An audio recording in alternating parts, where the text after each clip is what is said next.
திரைத்துறையில் வந்து எம்ஜிஆருக்கு அப்புறம் ஜெயலலிதா அம்மையாருக்கு அப்புறம் நாடாள போகிறாரு. ஏழைங்கப்பா இல்லைங்க நினச்சி புட்டா நாளைக்கு நீங்களும் சிஎம் தான். நேற்று பையன் ஜெயிச்ச உடனே குடும்பத்தோட அந்த பாட்டை தான் பாடியிருக்காங்க. முன்னாடி அரசியலுக்கு வருவார் நானே நம்பல. முதல்ல இப்போ ஷூட்டிங் வரும்போது அப்படி கம்முன்னு இருப்பார். ஆனால் டைலாக் கொடுத்து ஷார்ட் கேமரா ஆக்ஷன் ஒன்று நீ ஆள் விட்டு தான் அறுபத்துக்கு நான் மாங்காய் வெட்டிருக்கும், மரத்தை வெட்டிருக்கும், தேங்காய் வெட்டிருக்கும், தென்னை வெட்டிருக்கும், விறகு வெட்டிருக்கும். திருப்பாச்சி கதையெல்லாம் ஓகே ஆனதுக்கப்புறம் திருப்பி ஒரு நாள் வீட்டுக்கு போகிறேன். ஹால் ஃபுல்லாக ஒரு நோட் புக்காக அடிக்கிருக்கு. இது வந்து தமிழ்நாடு முழுக்க ஏழை பசங்களுக்கு இங்கேருந்து அனுப்புகிறாங்க. விஜய் மக்கள் இயக்கம். ஆமாம். திரும்ப ஒரு நாள் வீட்டு வந்து வாசலில் ஆட்டோ வந்து நிற்கிது. சரவணும் கூப்பிட்றாரு. சார் புதுசு ஆட்டோ இருக்காரு, முதல் சவாரி நீங்கள் ஏறணும் சார். அப்புறம் சொல்கிறப்பல இந்த ஆட்டோ வாங்கி கொடுத்தது விஜய் சார். எந்த விதமான கலை பணியும் பண்ணல, நலத்திட்டமும் பண்ணல. எப்படி நீங்கள் உங்களை நம்பி நாங்கள் வந்து அந்த அரியணையில் உட்கார வைக்கிறது? வந்து அந்த கேள்வியை உதயநிதிட்ட கேட்டுக்கணும். Periyar Maniamma Institute of Science and Technology, Tanjavur, AAA with specialization in electric vehicles and energy engineering. உங்கள் சத்யாவில் குளு குளு ஏசி ஆஃபர். சார் வணக்கம் சார். வணக்கம், நல்லா இருக்கலாம்? நல்லா இருக்கேன் சார். நீங்கள் எப்படி இருக்கீங்க சார்? நல்லா இருக்கேன். சூப்பர். உங்களுடைய முதல் படத்தோடைய ஹீரோ இப்போ தமிழ்நாட்டுக்கே ஹீரோ ஆகியிருக்காரு. எப்படி இருக்குது இந்த மனநிலை? மனநிலை சொல்ல வேணும். முதல்ல நம்ம ஹீரோ அப்படிங்கிறோட எங்கள் திரைத்துறையிலிருந்து எம்ஜிஆருக்கு அப்புறம் ஜெயலலிதா அம்மையாருக்கு அப்புறம் அடுத்து ஒரு ஹீரோ நாடாள போகிறாரு. ரொம்ப சந்தோஷம். இன்னொன்று ஆரம்பத்துலேருந்தே அவருக்கு திடீர்னு வந்து இல்லை, ஆரம்பத்துலேருந்தே அவங்க அப்பா மூலமாகவும் ஸ்டெப் பை ஸ்டெப்பாக வளர்ச்சி தான். திடீர்னு கட்சி ஆரம்பித்த மாதிரி தோணும். ஆனால் விதை வந்து எப்போவோ போட்டிருக்காங்க. இன்றைக்கி அது கரெக்டாக ஒரு கணிஞ்சு மடியிலே விழுத்துருக்கு. அது நிறைய பேரோட பெரிய கேள்வியாகவும் இருக்குது. எப்படி ஒரு 2-3 வருஷத்துக்கு முன்னாடி கட்சியை தொடங்குவார், திடீர்னு வந்து அவர் கேட்டோன்னா நமக்கு வந்து சிஎம் பதவி அவர் கொடுத்துட்றோமா அப்படின்னு சொல்லி பெரிய விமர்சனம் வந்து அவர் வந்த சமயத்தில் இருந்து ரிசல்ட்டுக்கு முன்னாடி.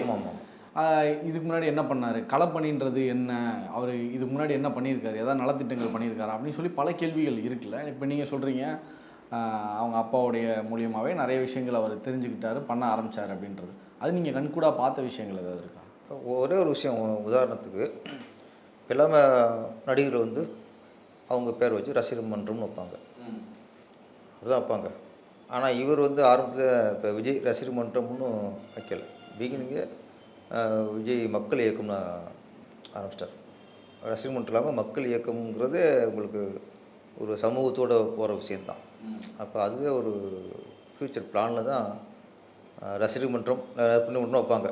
அது இல்லாமல் மக்கள் இயக்கம்ங்கிறது இதை நோக்கி தான் பயணிச்சிருக்கான்னு தோணுது.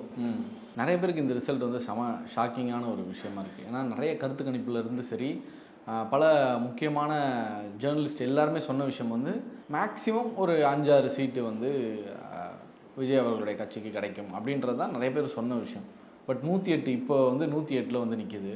இது ரொம்ப பெரிய ஒரு நம்பர், யாருமே எதிர்பார்க்காத ஒரு நம்பர். இது உங்களுக்கு எவ்வளோ ஷாக்கிங் அண்ட் சர்ப்ரைஸாக இருந்துச்சு? இல்லை, நமக்கும் எதிர்பார்க்காத ஒன்று தான். நம்ம எதிர்பார்த்தது வேறு.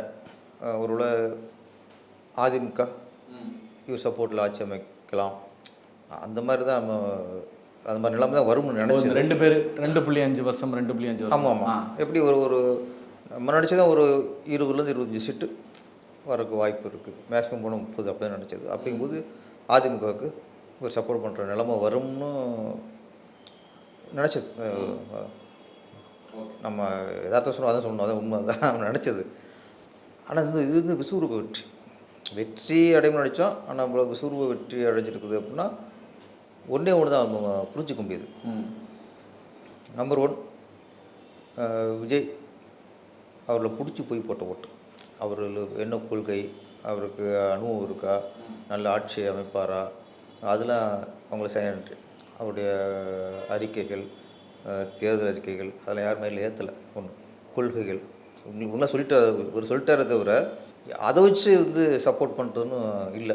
ஆனால் அதுதானே சார் ஒரு கரெக்டான ஒரு இருக்கு. ஆனால் என்னென்னா அப்போ இருக்கணும். ஆனால் விஜய் சாரை பொறுத்த வரைக்கும் ஃப்ராங்காக சொல்லணும்னா விஜய் சார் பிடிச்சி போச்சு முதல்ல. ஓகே, இவர் வந்து நல்ல ஆட்சி கொடுப்பாருங்கிற நம்பிக்கை அடுத்த விஷயம். இவர் வந்து தேர்தல் அறிக்கையெல்லாம் கொடுத்து அதனால தான் அதை நம்பித்தான் ஓட்டு போட்டாங்கங்கிறது ஏற்றுக்கக்கூடியதாக இருக்காது. 2 விஷயம் சார். ஒன்று, இவரை பிடிச்சி போய் போட்ட ஓட்டு பெரும்பகுதி ஓட்டு. இன்னொன்று, கடந்த ஆட்சி இருக்குல்ல, அதை பிடிக்காமல் போட்ட ஓட்டும் சேர்ந்துருச்சு. இது 2 சேர்ந்து தான் இவரை பிடிச்சி போய் போட்ட ஓட்டும் கடந்த ஆட்சி பிடிக்காமல் போட்ட ஓட்டும், அதாவது விருப்புலையும் ஏற்கனவே அந்த ஆட்சியோட வெறுப்புலையும் வெறுப்பும் சேர்ந்து போட்ட ஓட்டு தான் இவ்வளோ ஒரு வெற்றிக்கு காரணம். நான் இது ஓப்பனாகவே கேட்குறேன். சினிமாவில் அவர் அனௌன்ஸ் பண்ண டைமில் வந்து இப்படி தாவேக்கா அப்படின்ற ஒரு கட்சி ஆரம்பிக்க போகிறோம் அப்படின்ற அந்த பேர்லாம் சொன்னப்போ வாழ்த்துக்கள் சொன்ன சினிமா பிரபலங்கள் வந்து மிக குறைவு தான். மிக குறைவு. இப்போ வாழ்த்துக்கள் சொன்னதை விட ரொம்ப கம்மி தான் வச்சுக்கலாமா. ரொம்ப கம்மியான ஒரு நம்பர்ஸ் தான் அவங்க சொல்லியிருக்காங்களே. தேர்தலில் அவர் போட்டியிடும்போது கூட பெருசாக நிறைய நடிகர்களோ இல்லை வந்து இயக்குநர்களோ அவருக்கு சப்போர்ட் பண்ணல. கண்ணுக்கு தெரிஞ்சு ஜெய், அப்புறம் சிபி சத்யராஜ், இவங்கெல்லாம் நம்ம பார்க்குறோம். ஸோ அதுலேயுமே நிறைய பேர் விமர்சனங்கள் பண்ணாங்க, எதுக்கு போயிட்டு சப்போர்ட் பண்ணுறீங்க அப்படின்லாம். ஆனால் நேற்று வந்து அவர் மெஜாரிட்டியாக அவர் ஜெயிக்க போகிறார் அப்படின்றப்போ சினிமாவில் இருக்கிற பல பேர் வந்து அவருக்கு வாழ்த்துக்கள். இத்தனைக்கும் அவர் இன்னும் சிஎம் ஆகலை, சிஎம்ன்றத அதிகாரப்பூர்வமாக யாருமே அறிவிக்கலை. இருந்தாலும் வந்து வாழ்த்துக்கள் வந்து எல்லா நடிகர்களுமே சொல்ல ஆரம்பிச்சிட்டாங்க. இது எப்படி சார்? ஏன்னா நிறைய பேர் போட்டிருந்தாங்க, ரீலில் நடிக்கிற மாதிரி ரியலாகவும் நடிக்கிறாங்க பாருங்களேன் அப்படின்ற மாதிரி சொல்கிறாங்கல்ல. நீங்கள் ஒரு திரைத்துறையில் இருக்கிறனால கேட்குறேன், நீங்கள் இதுக்கு என்ன பதில் சொல்ல ஆசைப்படுறீங்க? இல்லை, திரைத்துறையில் இருக்கிற மேக்சிமம்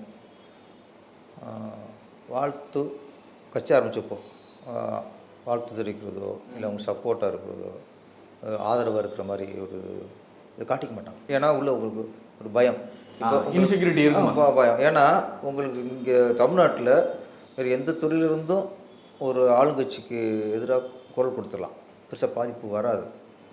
ஆனால் சினிமா துறையில் இருந்து மட்டும் ஒரு ஆளுங்கட்சிக்கு எதிராக ஒரு குரல் கொடுத்தா இம்மிடியட்டாக பாதிப்பு வந்துடும். அப்படியா சார்? ஆமாம், ரிலீஸ்லேருந்து எந்த வகையில்? இல்லை, உங்களுக்கு ரிலீஸ் பண்ண விட மாட்டாங்க சார் முதல்ல. அப்படியா சார்? அதனால தான் உங்களுக்கு நான் டைரக்ஷன் பண்ணுறேன் வச்சுக்கோங்க சார், அது எத்தனை கோடி முதலீடு. ஏன்னா படம் ரிலீஸ் பண்ணுறப்போ நான் வந்து ஆளுங்கட்சிக்கு எதிராக இருக்கிற பட்சத்தில் எனக்கு டிஸ்டர்ப் பண்ணால் யார் பாதிக்கப்படுவா? பிடிச்சி பாதிக்கப்படுவார். இது வந்து ஒரு 2-3 லட்சம் இல்லை, பல கோடி இன்வெஸ்ட் பண்ணுற ஒரு விஷயம்.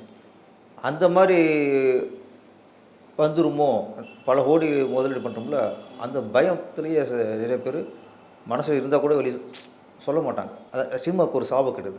அதனால் சினிமாவிலேருந்து ஒரு எதிர்ப்பு ஒரு குரல் வர்றது ரொம்ப அபூர்வமாக இருக்கும். எல்லாரும் துணிஞ்சவங்க தான் குரல் கொடுக்க முடியும். அதுவும் சமூகத்து மேலே மிக அதீத அக்கறை இருக்கணும். இதை விட சினிமாவை நேசிக்கிறத விட சமூகத்தை யார் நேசிக்கிறாங்களோ அவங்க தான் துணிஞ்சு குரல் கொடுப்பாங்க. இல்லைன்னா பயந்துட்டு இது நமக்கு அதுக்கு வம்பு நாளைக்கு நம்ம, ஏன்னா இது வாழ்வாதாரம், சினிமாங்கிறது வாழ்வாதாரம். அது கரெக்டு. இப்போ நான் இந்த வாழ்வாதாரம் நான் ஏற்றுக்கிறேன். இப்போது நான் சொன்னேன்ல ஒரு 2 நபர்கள் நான் சொன்னேன் குறிப்பிட்டு, அவர்கள் ரொம்ப சிறிய நடிகர்கள்னு அந்த டயர்னு சொல்கிறாங்களே, அந்த டயரில் வந்து நம்ம அவங்கள ஒரு பகுதியாக வச்சுக்கலாம்னு வச்சுக்கோங்களேன். அந்த 2 நடிகர்கள் வந்து அவங்க தான் ரொம்ப பயப்படணும். ஆமாம். ஏன்னா அவங்களுக்கு அடுத்த படம் வருமா, அவங்க சம்பாதிக்க முடியுமா, அவங்களுக்கு இன்னும் வயசு இருக்குது அப்படின்றத அவங்க தான் பயப்படணும். ஆனால் இங்கே தமிழ் சினிமாவில் நம்ம 40 வயசுக்கு மேலே இருக்கிற பல நடிகர்களையும் நடிகைகளையும் பார்க்குறோம், பல இயக்குநர்களையும் பார்க்குறோம். அவங்க எல்லாருக்குமே இன்செக்யூரிட்டின்றது இருக்க வாய்ப்பும் கிடையாது. ஏன்னா அவங்க வந்து லெஜெண்டரி பொசிஷனை அட்டைன் பண்ணவங்க. பட் அவங்களுமே ஏன் சப்போர்ட் பண்ணலை? இல்லை டிஸ்டர்ப் எங்கேருந்து வரும்னு தெரியாது நம்மளுக்கு. பெரிய சின்ன ஆள்லாம் இங்கே இல்லை. நமக்கு எதிராக இருந்தால் அவங்கள எப்படி அடக்கிறது? இது வந்து இந்த இதில் மட்டும் இல்லை, ஜெயலலிதா பீரியட்லேயே இந்த விஷயம் தான். அது திமுக நான் குறை சொல்ல, ஜெயலலிதா மேடமும் எத்தனை பண்ணாங்க. அதைத்தான் இப்போ அடுத்து வந்த ஆட்சிகளும் கடைப்பிடிக்குது. சினிமாவிலேருந்து வந்தால் கொஞ்சம் அடுத்த சினிமாவுக்கு அரசியல் வர மாதிரி தெரிஞ்சாலே பயமுறுத்திக்குவாங்க.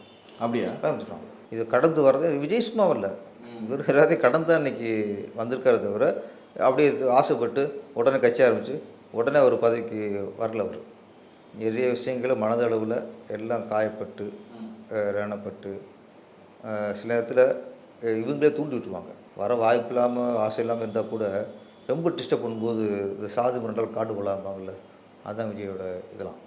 சினிமா துறையில் இப்போ உங்களுக்கு சிபிஎஸ் சொல்லுவீங்க, ஜெய் அவங்க ரொம்ப ஃபோர்ஸாக ஆளுங்கட்சிக்கு எதிராக அவங்க வந்து குரல் கொடுக்கல. அதான் சார், இப்போ ஆளுங்கட்சிக்கு எதிராக குரல் கொடுக்கறது ஒரு விதமான பிரச்சாரம். ஆமாம். ஆதரவு கொடுக்கறதும் ஒரு பிரச்சாரம். ஆமாம். ஆதரவு கொடுக்குற பிரச்சாரம் வந்து அதோட எப்படின்னா உங்களுக்கு எங்கே அவங்களுக்கு, ஆனால் இதெல்லாம் மீறி இப்போ சத்யராஜ் சார் அப்படிங்கிறது அவர் வேறு மாதிரி திமுகவுக்கு முழுசாக போட்டு, அதுவும் விஜய் சாரை ரொம்ப கடுமையாக எதிர்த்து தான் அநாகரிக முறையிலையும் எதிர்த்தார். இப்போ அந்த குடும்பத்திலிருந்து சிவி சார் வந்து விஜய் சாருக்கு சப்போர்ட் பண்ணுறது, ஏன்னா அவர் திரி சப்போர்ட்டில் அவர் ஆரம்பத்துலேருந்து விஜய் சாரோட ரசிகர். அவர் பல இடத்துல வெளிப்படுத்திருக்காரு. அவர் பாக்கியராஜ் சார் பையன் இவங்கெல்லாம் ஆரம்பத்தில் விஜய் ஃபேன்னு சொல்லிட்டே தான் இருப்பாங்க. ஆமாம். இன்னொன்று சிவி சார் வந்து அவருடைய நண்பர் தான் வேட்பாளர் 2 கால வேளச்சேரியில். அந்த அடிப்படையில் வந்துட்டார். விஜய் சாருக்கு சப்போர்ட்டும் வந்துட்டார். அது மாதிரி ஜெய் சார் இது ஒன்லி தேர்தல் நேரத்தில் விஜய்க்கு ஆதரவு அப்படிங்கிறது அவங்க வெளியே வந்து சொன்னதே பெரிய விஷயம். நம்ம அதுக்கு முன்னாடியே முதல்ல பாராட்டணும். நான் வந்து விஜய் சாருக்கு சப்போர்ட்னு சொல்லலை. ஒரு சினிமாவில் இருந்துட்டு ஒரு இன்னைக்கு ஆளுங்கட்சிக்கு எதிராக ஒரு கட்சி நிற்கும்போது அதுக்கு யார் ஆதரவு கொடுத்தாலும் சப்போர்ட் பண்ணாலும் அந்த தைரியத்தை பாராட்டணும் முதல்ல. நம்ம அதுவுமே நம்ம சிவு சாருக்கும் ஜெய் சாருக்கும் உண்மையிலே பாராட்டணும். இவர் ஜெயிக்கிறதுக்கு முன்னாடியே பல விமர்சனங்கள் வந்துச்சு. ஏன் இவருக்கு ரொம்ப அதிகமாக இருக்கா, இல்லை முன்னாடி இருந்தவங்களுக்கும் இதே மாதிரி விமர்சனங்கள் வந்துதா? ஏன்னா இப்போது ஜெயலலிதா அம்மையாரும் வந்து சினிமா அதிலிருந்து பாலிடிக்ஸ்குள்ளே வந்தவங்க தான். கலைஞர் அவர்கள் வந்து அவருடைய எழுத்துக்கள் மூலியமாக சினிமாவில் பல விஷயங்களை வந்து பாலிடிக்ஸ் புகுத்தி இருக்கார். அது நமக்கு தெரிஞ்ச ஒரு விஷயம். எம்ஜிஆர் அவர்களும் சரி, அவரும் சினிமாவில் இருந்து அரசியலுக்கு வந்தவர் தான். எல்லாருக்குமே இதே மாதிரி விமர்சனங்கள் இருந்து அதை மாற்றிக்கிட்டவங்களா, இல்லை அவங்க எல்லாருக்கும் வராது தான் விஜய் சாருக்கு வருதுன்னு வச்சுக்கலாம்? இல்லை, உங்களுக்கு இதில் வந்து கலைஞர் சார் வந்து முதல்ல சினிமாக்காரனா ஃபஸ்ட்டு நம்ம பார்க்க முடியாது. அவருக்கு வசனம் இருந்தால், ஆனால் அவருக்கு வந்து அரசியல்வாதி தான் அவர் மூலம். அரசியல்வாதி இது ஒரு பார்ட் டைம் தான் பண்ணார். எம்ஜிஆர் சினிமாக்காரர், கலைத்துறை சேர்ந்தவர். அவர் தான் மெயின், சினிமா தான் அவருக்கு.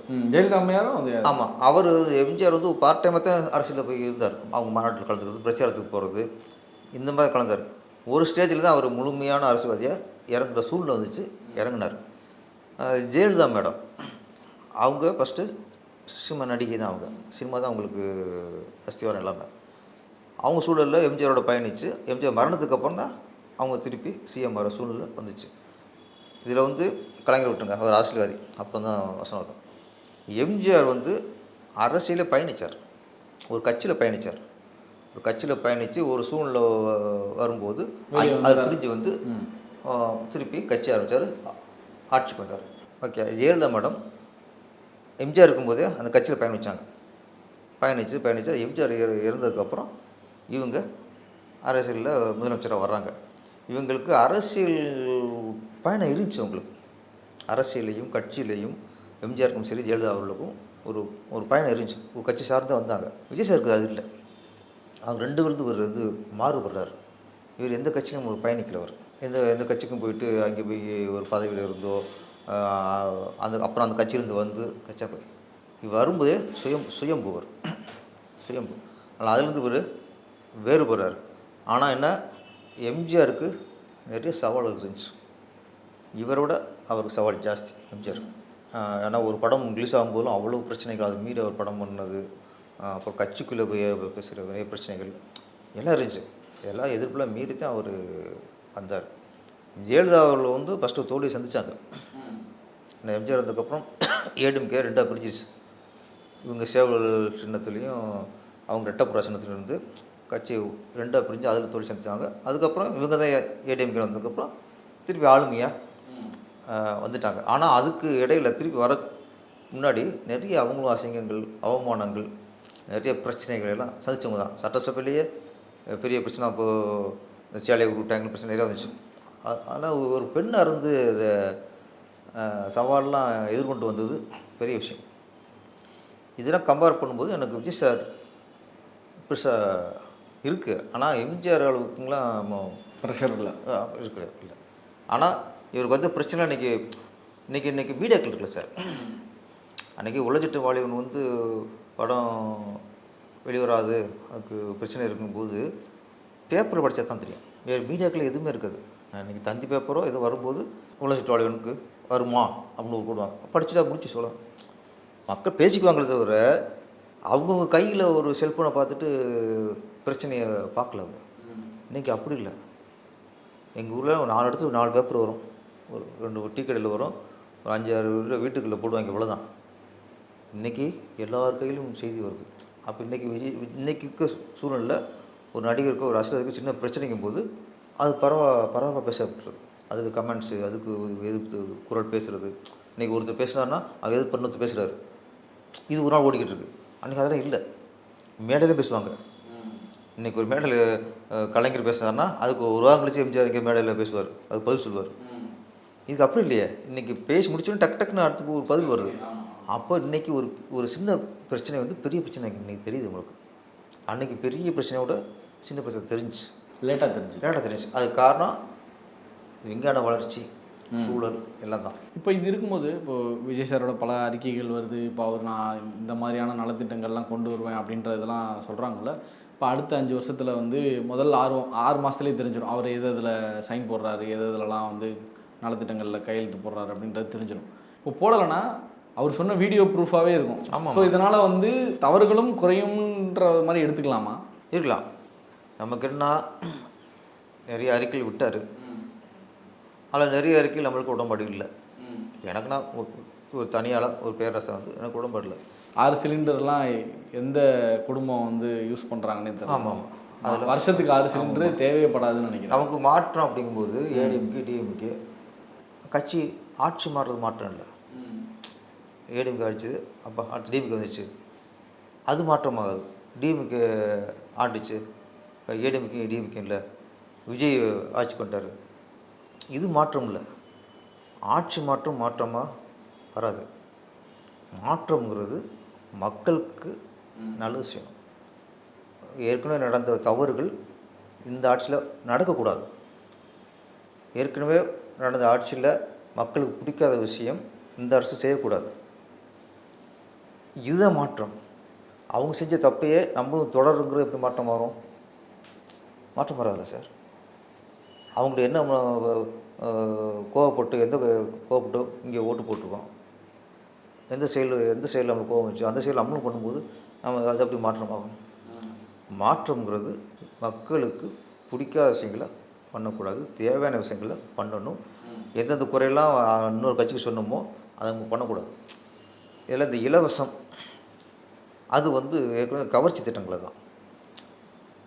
உண்மையிலேயே மக்களுக்காக மனமும் வந்து மனசார பண்ணுறோம்ல, ஒரு சேவையை பண்ணுறோம்ல, அதுக்கும் நீங்கள் ஓட்டுக்காக பண்ணுறதுக்கும் நம்ம கண்டுபிடிச்ச முடியும்.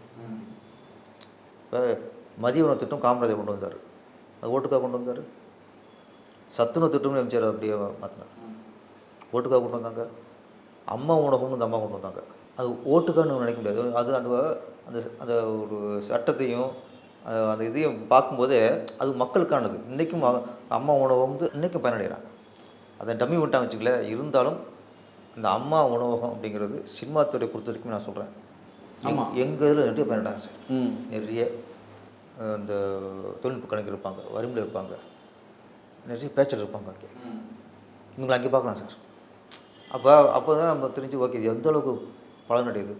இதெல்லாம் வந்து கவர்ச்சி திட்டம் இல்லை, இதெல்லாம் வந்து ஆக்கப்பூர்வமான திட்டங்கள். அப்போ ஆக்கப்பூர்வமான திட்டங்கள் யார் கொண்டு வராங்களோ அவங்கள நம்ம கொண்டாடணும். இந்த கவர்ச்சி திட்டங்கிறது ஏமாற்ற வேலை. நான் வந்து 2000 தரேன், நான் 1000 தரேன், பஸ்ஸில் ஃப்ரீயாக விடுறேன் சொல்லக்கூடாது. அது விஷயம் 2-3 சொல்லிட்டார். நீங்கள் அது பண்ணாட்ட பரவாயில்லைங்கண்ணா. ஆக்கப்பூர்வம் விஷயம் நிறையா இருக்குது. நான் சொல்கிறேன், ஒரு வீட்டில் அந்த பெண்மணிக்கு ஃப்ரீ பஸ் விட்டியே, அதே பஸ்ஸில் போகிற அவர் புருஷனுக்கு 3 மடங்கு டிக்கெட் உயர்த்திட்டியே. நீங்கள் வந்து ஃப்ரீ பஸ் விட்டீங்கல்ல, டிக்கெட் விலை அப்படியே இருந்துச்சா, ஏன் உயர்த்திறிய? அப்போ எங்களை ஏமாத்துறிய, இங்கே ஃப்ரீ பண்ணிட்டு அங்கே ஏற்றிடுறிய. இதெல்லாம் ஏமாத்து வேலைகள். இப்படி இது மக்கள் ஏமாத்துறக்கா நீங்கள் நம்ம ஆட்சிக்கு வரோம்? மக்களுக்கு சேவை செய்ய வரோமா, மக்களுக்கு ஆக்கப்பூர்வ விஷயங்கள் சொல்ல வரோமா?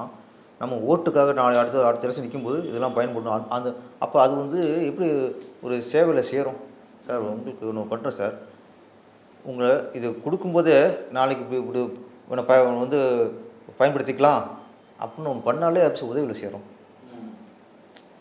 அந்த மாதிரி திட்டங்கள்லாம் நீங்கள் அறிவிச்சு கூட பரவாயில்ல, ஒதுக்கிடுங்க. ஆக்கப்பூர்வம் நிறையா. ஏன்னா இன்றைக்கி நான் வந்து 2 விஷயம். மக்களுக்கு அடிப்படையாக ரொம்ப இன்றைக்கி ரொம்ப தத்தளிக்கிற 2 விஷயம் தான். ஒன்று கல்வி, மருத்துவம். ஒரு வீட்டில் ஒருத்தன் உடம்பு சரியில்லை படுத்துறான போச்சு, 1 வருஷம் சேமிப்பு ஹாஸ்பிட்டல் போயிடுச்சு.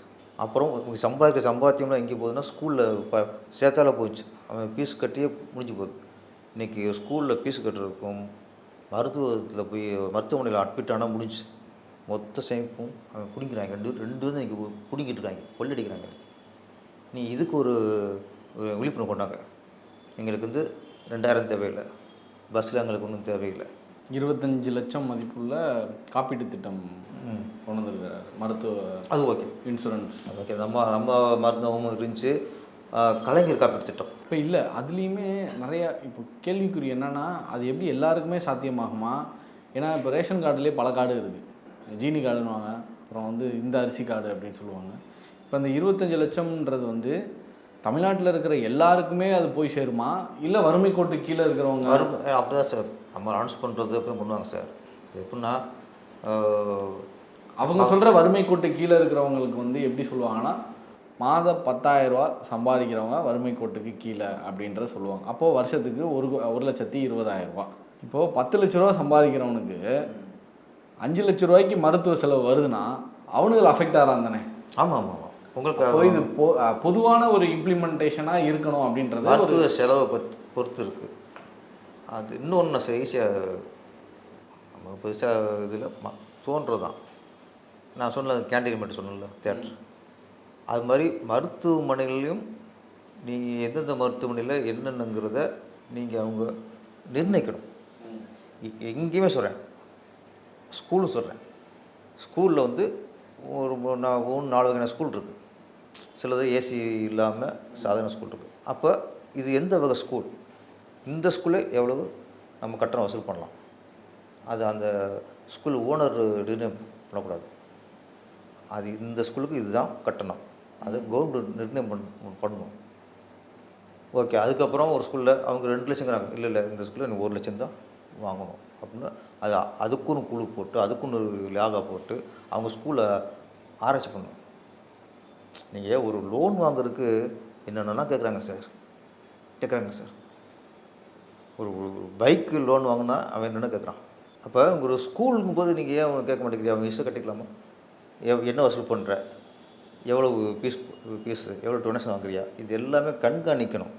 ஏன்னா இது கண்காணிக்கிறதுங்கிறது கவர்மெண்ட்டுக்காக இல்லை, எங்களுக்காக, மக்களுக்காக. அவன் அப்போ ஸ்கூலில் கொள்ளடிக்கிறது குறையும். அதுக்கு மேலே வாங்கினா சட்டப்படி தப்பு. இப்போ நீ என்ன வாங்கினா தப்பு இல்லை. 2 லட்சம் டொனேஷன் ஒரு 1 லட்சம் கொடுத்துரு, ஃபீஸு 1 லட்சம் அப்படிங்கும்போது அது சட்டப்படி தப்பாக தெரிய மாட்டேங்குது. சட்டப்படி தப்புன்னா தான் அவங்களும் கண்ட்ரோலுக்கு வருவாங்க. அதனால் இன்றைக்கி கல்வி மருத்துவத்துக்கு முக்கியத்துவம் கொடுக்கணும். இப்போ நீங்கள் எழுதுன ஒரு பாட்டு பயங்கர ஃபேமஸ், இப்போ 2 நாளாக அதுதான் ஓடிட்டுருக்கு. பார்த்தீங்களா? அது அந்த சிவகாசியில் நீங்கள் ஆமாம் குடம்பாக்கம் ஏரியாவில் வந்து அந்த சிஎம் பற்றின ஒரு லைன் இல்லைங்கப்பா இல்லைங்க நினச்சி புட்டா நாளைக்கு நீ இங்கேலும் சிஎம் தான். அந்த லைன் எதை வச்சு எழுதுனீங்க? எதனால் அந்த லைன் எழுதணும்னு தோணுச்சு அந்த பாட்டில்? இதில் விஜய் சாரோட ஏதாவது நீங்கள் இந்த மாதிரி ஏதாவது லைன் இருக்கா? அந்த லைன் கேட்டுட்டு அவர் என்ன சொன்னார், அவரோட விமர்சனம்? அப்போதைக்கு நம்ம சிச்சுவேஷன் சாங் ஒரு தேர்தல் பிரச்சார சாங்கு, அதுக்கான வார்த்தையில் போடும்போது அப்போ ஒரு நடிகை, பிரபல நடிகை வந்து பிரச்சாரம் பண்ணி ஓட்டு கேட்குறாங்க. அந்த சூழல் ஏற்ப வச்சதான் அந்த ஒரு வரி இருக்குல்ல, பட்டி தொட்டி உங்கள் சிட்டி மொத்த ஊர் நம்ம ஊர் தான், அது விஜய்க்கா பண்ணது. விஜய்க்கு வந்து எல்லா இடத்துலையும் எனக்கு ரசிகர் இருக்காங்க, கிராமத்துலேருந்து சிட்டி வரைக்கும் எனக்கு ரசிகர் இருக்காங்க அப்படிங்கிற தோணியில் தான் அந்த வரி வந்துச்சு. பட்டி தொட்டி உங்கள் சுட்டி மொத்த ஊரும் நம்ம ஊர் தான் அப்படின்ட்டு. அது விஜய்க்காக எழுதுனது. இந்த சிஎம்ங்கிறது சுச்சுவேஷன் தான். அதில் இன்னொன்று, இந்த நடிகர்கள் ஸ்டாருங்க நாங்களும் ஓட்டு கேட்டால் யாருமே ஜாதி தான் பார்ப்பதில்லை. அது வந்து இந்த நடிகர்கள் ஓட்டு கேட்கும்போது, அரசியல் கட்சியாக இருக்கும்போது அவங்க என்ன ஜாதி என்னமோ பார்க்க மாட்டாங்க. நீங்கள் பொதுவாக ஆரம்பிக்கும்போது என்ன ஜாதி, என்ன இது மத அரசியலா, என்ன பேக்ரவுண்டு, இதெல்லாம் வரும். நீங்கள் எம்ஜிஆராக இருக்கட்டும், ஜெயலலிதா அவர்களாக இருக்கட்டும், விஜயகாந்த் அவர்களாக இருக்கட்டும், இவங்க கட்சி ஆரம்பிக்கும்போது இவங்களை யாருமே என்ன ஜாதி கேட்கல, என்ன மதம் பார்க்கல. அதனால தான் இந்த ஸ்டாருக்கு நாங்கள் ஓட்டு கேட்டால் யாரும் நீங்கள் ஜாதிகள் பார்ப்பதில்லைங்கிறது அது ரியல் உண்மை தான். அது இன்றைக்கி விஜய் சார் இருந்தால் அவர் ஜோசப் விஜய்னு அவர் போட்டுக்கலாம். யாருமே ஒரு கிறிஸ்டின்ங்கிற பார்வையில் யாரும் பார்க்கல. இதுவே நடிகர் இல்லாமல் ஒருத்தர் வந்து ஜோசப் விஜய் அப்படின்னா ஒரு கிறிஸ்டின் பார்ப்பாங்க, அதான் பார்ப்பாங்க. ஆனால் இவர் கிறிஸ்டின், அவருக்கு ஜோசப்னு போட்டாலும் கிறிஸ்டினை பார்க்க மாட்டாங்க. இது வந்து ஒரு சினிமா துறையில் இது ஒரு நல்ல விஷயம். அவங்க சினிமா துறையில் வந்தவங்க யாருமே இந்த எந்த கோட்டையும் பார்க்க மாட்டாங்க. நடிகராக பார்ப்பாங்க. பிடிச்சிருந்தா ஓட்டு போடுவாங்க, இல்லைன்னா தூக்கி போட்டுருவாங்க. இதெல்லாம் மனசு வச்சு அந்த பாட்டு எழுதுறது அது இந்தளவுக்கு வைரலாகும்னு அப்புறம் அவங்க நினைக்கல. படம் ஹிட்டாச்சு, அந்த சாங்கை போய் நல்லா ஹிட்டாச்சு. இன்றைக்கி அவங்க அம்மாலாம் மலேசியாவில் பாடினாங்க. நேற்று பையன் ஜெயித்த உடனே குடும்பத்தோடு அந்த பாட்டை தான் பாடியிருக்காங்க. சில பாடல் வரிகளுக்கு சில திடீர்னு அதுக்கு ஒரு வலிமை கிடைக்கும், சிலது இப்போ பழிச்சிடும், அதுவும் ஒரு இருக்குது. இந்த மாதிரி நிறைய கண்ணாசன் பாட்டெலாம் நிறையா எம்ஜிஆர் இருக்குது. வாலிலாம் நிறைய எம்ஜிஆர் எழுதியிருக்காரு. நான் ஆணையிட்டால் அது நடந்து விட்டால் இங்கு ஏழைகள் வேதனை பட மாட்டார். ஆனால் இது ஏழைகள்னு காட்டுவாங்க அங்கே எங்கோட்டு பிள்ளையில். இந்த வீட்டில் எவ்வளோ வைப்பாங்கள்ல சர்வெண்ட்டு, ரெண்டு பேரும் நிற்பாங்க. ஆனால் அவர் கைக்கு வைப்பார், இங்கே ஏழைகள் வேதனை பட மாட்டார்ட்டு அந்த 2 பேரை காட்டுவார். ஆனால் மக்கள் பார்க்கும்போது அந்த 2 பேரில் இங்கே தமிழுக்கு எல்லா ஏழைகளும் நம்மளுக்கு சொல்கிறாரு அப்படின்னு நினச்சிட்டாங்க. எம்ஜிஆர் அப்படி கொண்டு வந்தார். விவசாயி விவசாயி அப்படிங்கும்போது ஒட்டுமொத்த விவசாயிகளும் எம்ஜிஆர் நமக்காக குரல் கொடுக்குறார். அப்படிலாம் பாடல் மூலியமாக அதில் எம்ஜிஆர் சொன்னார், என்னுடைய இந்த முதல்வர் நாற்காலியில் ஒரு கால் வந்து பட்டுக்கோட்டை கல்யாண சுந்தரம்.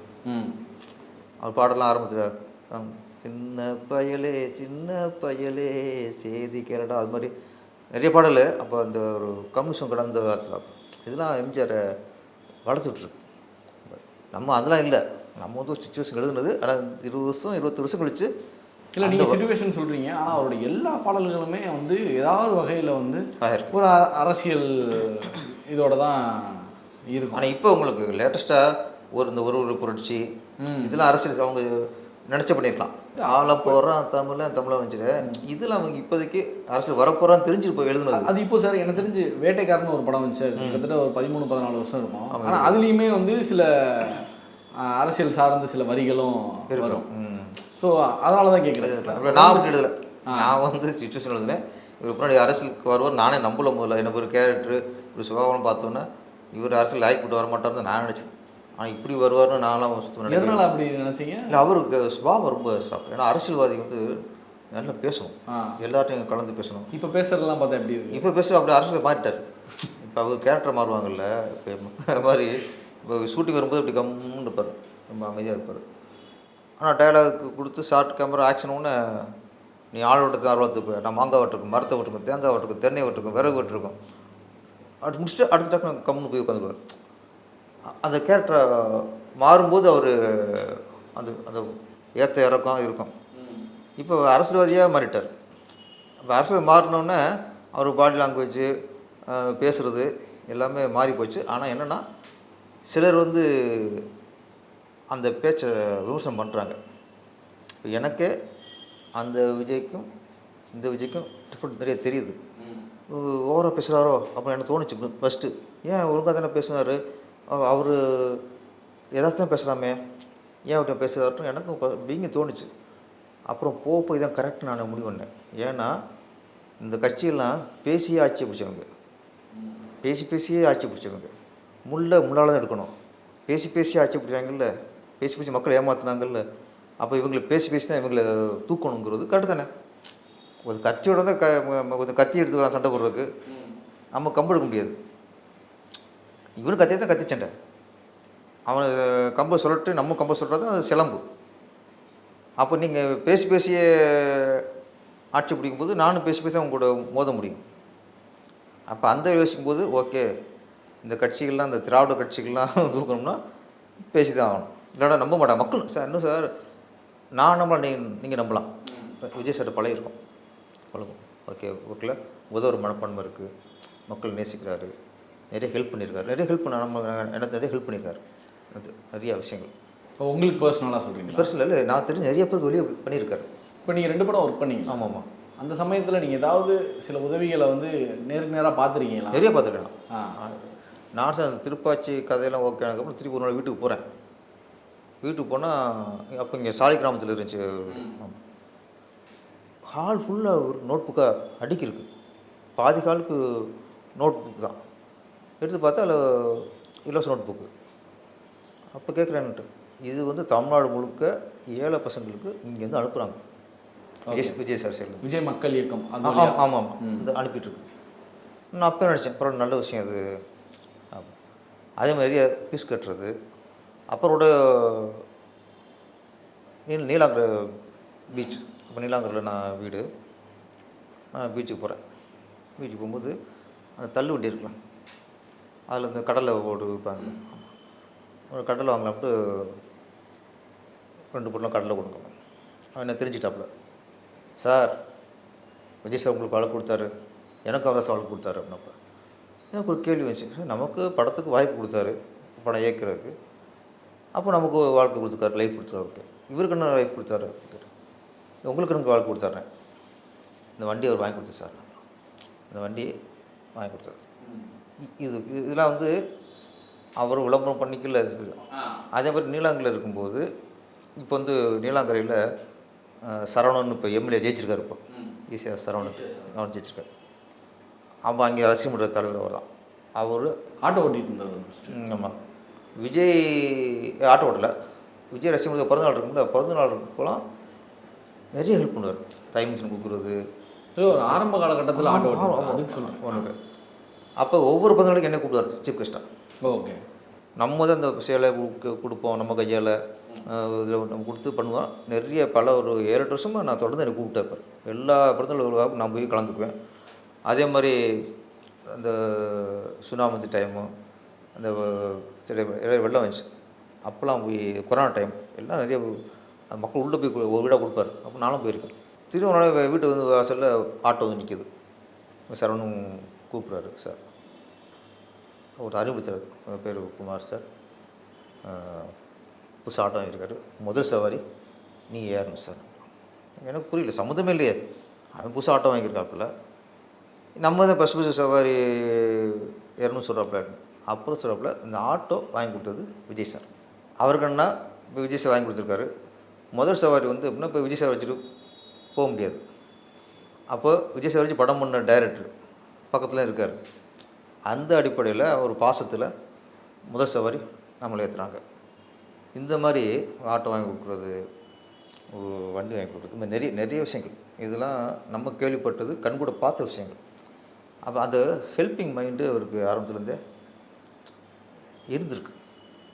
அதான் இன்றைக்கி வந்து அரசியலுக்கு வர்றதுக்கெலாம் ஒரு காரணமாக இருக்கலாம். இல்லை, இது வந்து ஒரு நீங்கள் சொல்கிற மாதிரி ரொம்ப ஒரு 15-20 வருஷத்துக்கு முன்னாடி நடந்த ஒரு விஷயம்.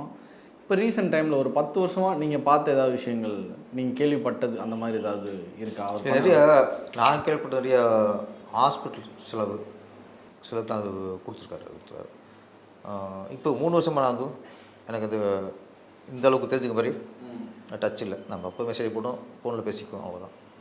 மற்றபடிக்கு இதெல்லாம் நம்ம வந்து ஒரு 4 வருஷத்துக்கு முன்னாடி நடந்த விஷயங்களை நான் சொல்லிக்கிட்டு இருக்கேன். அது இப்போ நிறைய நடந்துருக்கலாம், எனக்கு தெரியாமல் இருக்கலாம். அப்போ அன்னத்தின்னு விட்டுருக்க வாய்ப்பு இல்லை, இன்னைக்கு தெரிய நடந்துருக்கலாம். ஏன்னா இதுதான் பெரிய விமர்சனமாக நிறைய பேர் வைக்கிறாங்க. எந்த விதமான கலை பணியும் பண்ணல, நலத்திட்டமும் பண்ணல, எப்படி நீங்கள் உங்களை நம்பி நாங்கள் வந்து அந்த அரியணையில் உட்கார வைக்கிறது அப்படின்றதான் பல பேரோட இந்த ஒரு கேள்வியாகவும் இருக்குது. அந்த கேள்வியை உதயநிதிட்ட கேட்டுக்கணும். ஸ்டாலின் அவர்கிட்ட இங்கே நேற்று வரைக்கும் பையன் நடிச்சுக்கிட்டு இருந்தான், இன்னும் தெரில. கட்சி ஆரம்பிச்சிய கட்சியில் இப்போ தேர்தல் வரும்போது தான், போன சட்டமன்ற தேர்தலில் வரும்போது தான் அவர் அறிவாலயத்திலே போய் சீட்டு கொடுக்குறிய. அது வரைக்கும் அறிவாலயத்தில் பார்த்ததாவே செய்தியும் ஒன்றுமே இல்லை. தேர்தல் வந்த உடனே நடிச்சுக்கிட்டு இருந்தாலும் கூப்பிட்டு போய் சீட்டு கொடுத்திய. எம்எல்ஏ ஆகிட்டார். ஓகே, எம்எல்ஏ ஆகிட்டாக்க 3 மாதத்தில் மினிஸ்டர், மந்திரி. சரி, ஓகே மந்திரி, ஓகே. அதுக்கடுத்த 3 மாதத்தில் துணை முதல்வர். என்ன கலப்பணி பண்ணார்? மக்களை எங்கே நின்றார் அவர்? இல்லை நான் கேட்குறேன், எதாவது ஒரு ஸ்டில்லு கலைஞர் ஸ்டாலின் கூட ஒரு போராட்டத்துலேயோ இல்லை ஒரு மீட்டிங்லேயோ எங்கே மேடையில் பார்த்துருக்கீங்களா? அவரை தயாநிதி மாறனை பார்த்துருப்போம், கனிமொழி அவர்களை பார்த்துருப்போம். இவர் எங்கேயும் பார்த்ததில்ல, சினிமாலாம் பார்த்தது, இவர் எங்கேயும் பார்த்தது. அப்போ அவரை திடீர்னு கொண்டாந்து எம்எல்ஏ ஆக்கி, மந்திரி ஆக்கி, துணை முதல்வர் ஆக்கி ஒரு 6 மாதத்தில் இப்படி ஆக்கும்போது அப்போயே யாரும் இந்த கேள்வி கேட்கல. அவருக்கு என்ன அனுபவம் இருக்குது? அப்போ ஒரு அரசியல் குடும்பத்தில் பிறந்துட்டா அனுபவம் வந்துடுமா?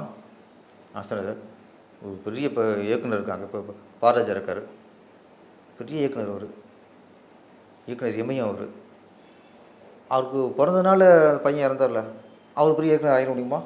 பெரிய நடிகராக இருப்பாங்க. நடிகை பிறந்தனால அதை விட மிஞ்சி ஒரு நடிகர் ஆயிட முடியுமா? அப்போ அரசியல் குடும்பத்தில் பிறந்துட்டா நீங்கள் அரசியல்வாதி பெரிய திறமையான அரசியல்வாதி ஆயிட முடியுமா? மக்கள் சேவை உங்களுக்கு மனசு வந்துடுமா? அப்போ நல்லவனாக இருக்கான். காந்தி நல்லவர் சார், மகாத்மா காந்தி சார். பையன் குடியாரன் சார். நடந்துச்சுல, நீங்கள் மகாத்மா காந்தி வா ஒரு மகான், ஒரு நல்லவர், அவர் பையன் அவர் மகான் தான், தூக்கி பதவி கொடுத்தீங்களா என்ன? அவரை மகாத்மா சொன்னீங்களா என்ன? சின்ன மகாத்மா சொன்னீங்களா? சொல்லல. அப்போ எப்படி நாங்கள் உங்களை நம்புறது? நாங்கள் இன்றைக்கி இந்த வீழ்ச்சிக்காரெலாம் இதுதான். அப்போ மக்களை நான் முன்னாடி பதிவு போட்டிருக்கேன், எல்லாத்தையும் மக்கள் அமைதியாக பார்த்துட்டே இருப்பாங்க. நான் பதிவு போட்டேன். எங்களை மாதிரி ஆளுக்கு இதுக்கு அரசியல்வாதி தான் பேசிட்டே இருப்பாங்க, ஆனால் மக்கள் பேசவே மாட்டாங்க, எல்லாம் கவனிச்சே இருப்பாங்க. ஓ, உடனே அவன் பையன் துணை முதல்வரா? ஓ, இத்தனை பாட்டில் 10 ரூபாயா? நாங்கள் மற்றவங்க கத்திக்கிருப்பாங்க, அவன் கத்த மாட்டான் சார். அவன் எல்லாம் பார்த்துட்டு இருப்பான். இன்னைக்கு விஜய் சாரோட வெற்றிக்கு பாதிக்காரணம் இதுலாம். பாதிக்காரணம் விஜய் பிடிச்சி போய் போட்டு விட்டு ஒன்று, பாதி எல்லாம் அமைதியை பார்த்து தேர்தல் ஒன்று வரும்ல, அப்போ நாங்கள் விரல் மூலியமாக பேசுகிறோம், வாய் மூலியம் பேச மாட்டோம், விரல் மூலியம் பேசுகிறோம். அப்போ பேசுன அதோட இதுதானே தவிர நீங்கள் ஒட்டுமொத்தமாக விஜய் மாசு நினைக்காதீங்க. விஜயை நினச்சி பார்த்துக்க மாட்டார். தச்சுட்டு ஆளு வச்சு ஆகிற அளவுக்கு வரும் நினச்சி பார்த்துக்க மாட்டார். இது இவங்க விஜய் கொடுத்த வெற்றி தான். நன்றி சார், நிறைய விஷயங்கள் பேசுனீங்க. Thank you. Periyar Maniamma Institute of Science and Technology, Tanjavur. AAA with specialization in electric vehicles and energy engineering. உங்கள் சத்யாவில் குளு குளு ஏசி ஆஃபர்.